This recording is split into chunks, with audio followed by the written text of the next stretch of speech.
Vous avez parlé de la question de l'élimination. Vous avez dit qu'il faut aller en profondeur pour que les téléspectateurs puissent véritablement comprendre de quoi cela retourne.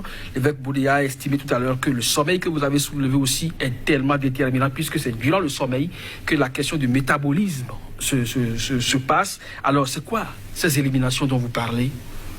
D'abord, je voudrais, avant de répondre directement à la question, avant de répondre à votre question, je voudrais dire que l'homme, aujourd'hui, court derrière l'argent et il perd la santé. Et il dépense finalement cet argent pour ne pas des fois retrouver sa santé perdue. Donc le sommeil est effectivement capital. Quand un bébé naît, il a besoin de la croissance. Oui. Et pour croître, il doit beaucoup dormir. Et ce qui déclenche naturellement le sommeil chez n'importe qui, c'est la fraîcheur.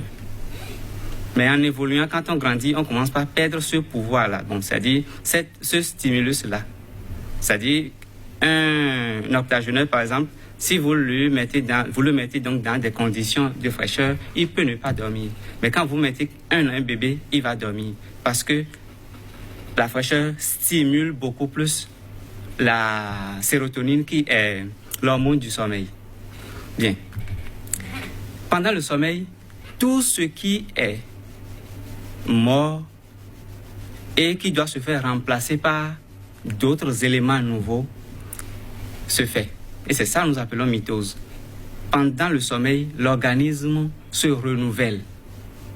Et si vous ne dormez pas bien, alors ça veut dire que tous les tissus, toutes les cellules ne peuvent pas se renouveler. C'est pourquoi le sommeil est capital. Et c'est ça les éliminations? Non. D'accord. Le sommeil est pour que l'organisme puisse se renouveler, se rajeunir. D'accord. Maintenant, quand on finit de dormir, c'est-à-dire quand on sort d'un sommeil, il faut nécessairement faire deux choses.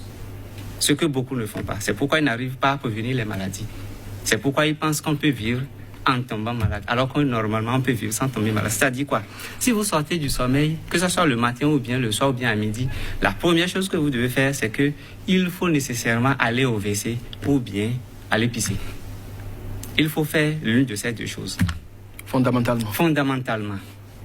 Que ce soit le matin. Et pour le matin, il faudrait que ça soit entre 5 heures du matin et 7 heures. C'est pas, parce que c'est dans cette tranche d'heure que le côlon, c'est-à-dire le gros intestin, entre en fonction de façon optimale pour faire sortir donc les matières fécales.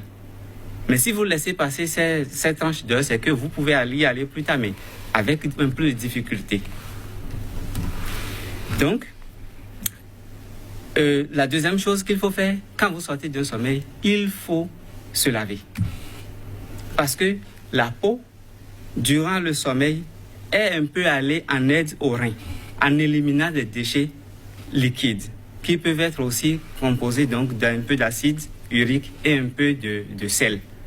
Donc, si vous ne vous lavez pas, alors ces dépôts vont rester sur la peau et empêcher maintenant la peau de continuer son travail durant le reste de la journée.